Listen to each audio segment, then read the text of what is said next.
Here I'm going to continue my conversation about selections in Photoshop.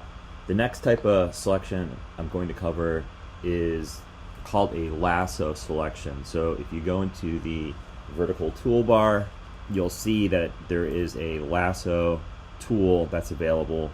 And in addition to that, there are two other types of lasso tools. One is called the Polygonal Lasso tool, and then there's something called the Magnetic Lasso tool.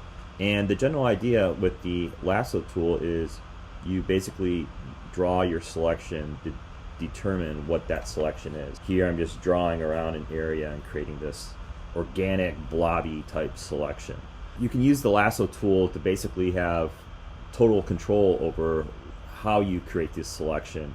The method will probably be imprecise because it's really difficult to perfectly trace over some things with this tool. With the tool, you get the same options as you do with the marquee selection tool. So in the toolbar above, you have the 4 icons that will let you combine selections in different ways.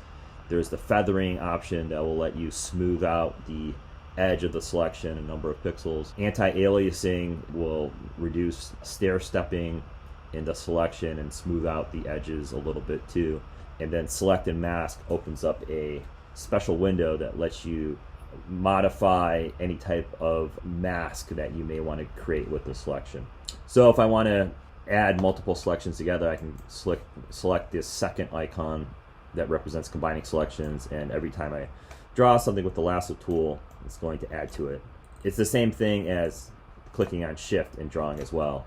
And then you can subtract from selections by clicking on that next icon, and then create the intersection of selections by selecting on that final icon.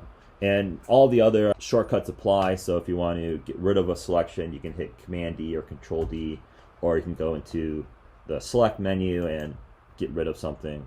Another interesting feature of the select menu now that I'm here is clicking on reselect to have the last selection that you created come back. So with the lasso tool, you also have the polygonal lasso tool, and the idea is you just left click and it basically creates straight lines.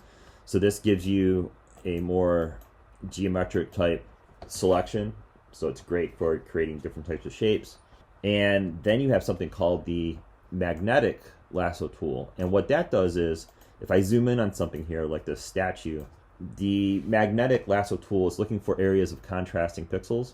So there's a contrast feature up here, so you can increase this contrast. And what happens is, as I draw around, let's say the statue, it can tell that there's dark and light pixels, and it will make a selection basically following closely as I trace around the darker parts which represent the statue. This can be a little slow at times, and it's not necessarily precise all the time, and sometimes you can kind of slip and select things that you don't want to select. But it's still a good method to create a more organic selection that is a little bit more precise than the lasso tool by itself. Those are 3 additional selections that you can use in addition to the marquee select tool.